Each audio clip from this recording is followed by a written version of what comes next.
Soekarno, sang putra fajar dan proklamator kemerdekaan Indonesia.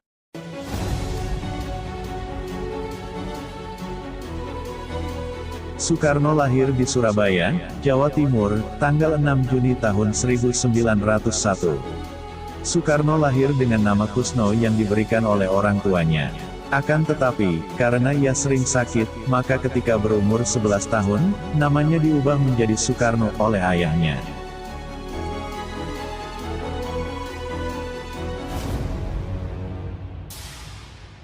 Soekarno dilahirkan dari ayah yang bernama Raden Sukemi Sosrodihardjo, dan ibunya yaitu Ida Ayu Nyoman Rai.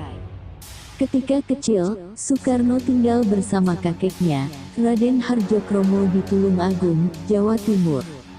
Ia bersekolah pertama kali di Tulungagung, hingga akhirnya ia pindah ke Mojokerto, mengikuti orang tuanya yang ditugaskan di kota tersebut. Pada tahun 1915, Soekarno telah menyelesaikan pendidikannya di ELS dan berhasil melanjutkan ke HBS di Surabaya. Ia dapat diterima di HBS atas bantuan seorang kawan bapaknya yang bernama HOS Cokroaminoto. Cokroaminoto bahkan memberi tempat tinggal bagi Soekarno di pondokan kediamannya.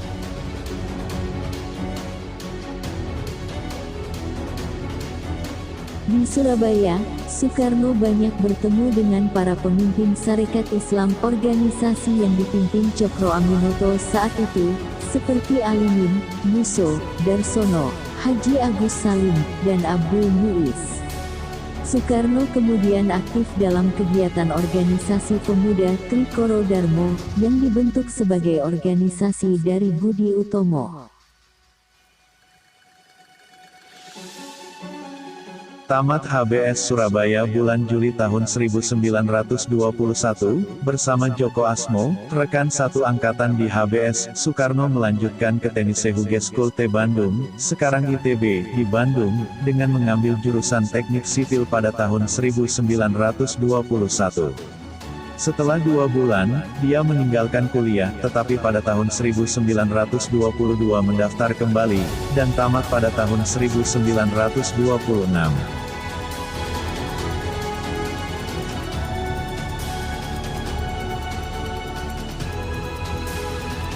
Saat di Bandung, Soekarno tinggal di kediaman Haji Sanusi, yang merupakan anggota Sarekat Islam dan sahabat karib Cokroaminoto. Di sana ia berinteraksi dengan Ki Hajar Dewantara, Cipto Mangunkusumo, dan Dr. Doos Dekker, yang saat itu merupakan pemimpin organisasi National Indische Party.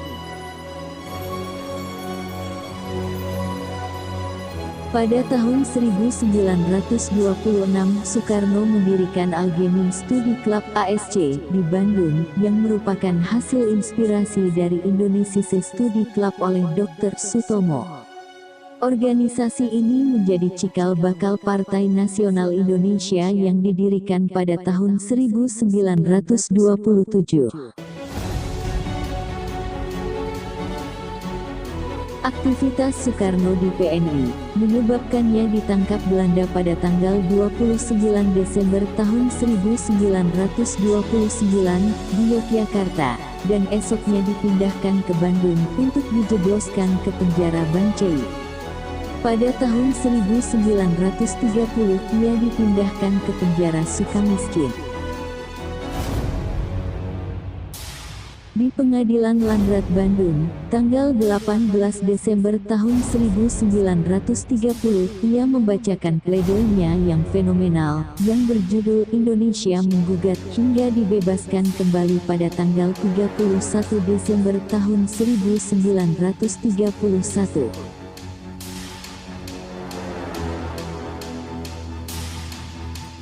Pada bulan Juli tahun 1932, Soekarno bergabung dengan Partai Indonesia, Partindo, yang merupakan pecahan dari PNI.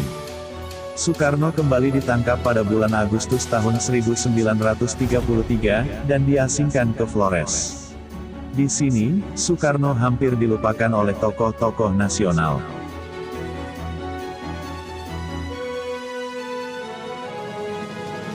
Namun semangatnya tetap membara, seperti tersirat dalam setiap suratnya, kepada seorang guru Persatuan Islam bernama Ahmad Hasan. Pada tahun 1938 hingga tahun 1942, Soekarno diasingkan ke Provinsi Bengkulu. Ia baru kembali bebas pada masa penjajahan Jepang, pada tahun 1942.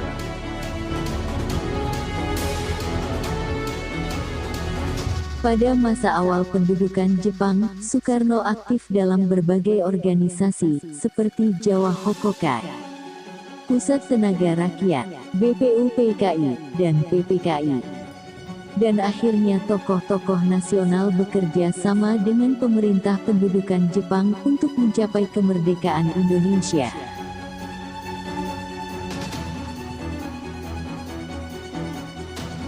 Soekarno sendiri, saat pidato pembukaan menjelang pembacaan teks proklamasi kemerdekaan, mengatakan bahwa meski kita bekerja sama dengan Jepang, sebenarnya kita percaya dan yakin, serta mengandalkan kekuatan sendiri.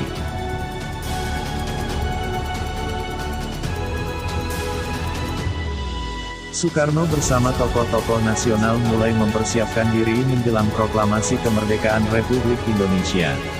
Setelah sidang BPUPKI, panitia kecil yang terdiri dari 8 orang, panitia 9, dan panitia persiapan kemerdekaan Indonesia, PPKI, Soekarno-Hatta memproklamirkan kemerdekaan Indonesia.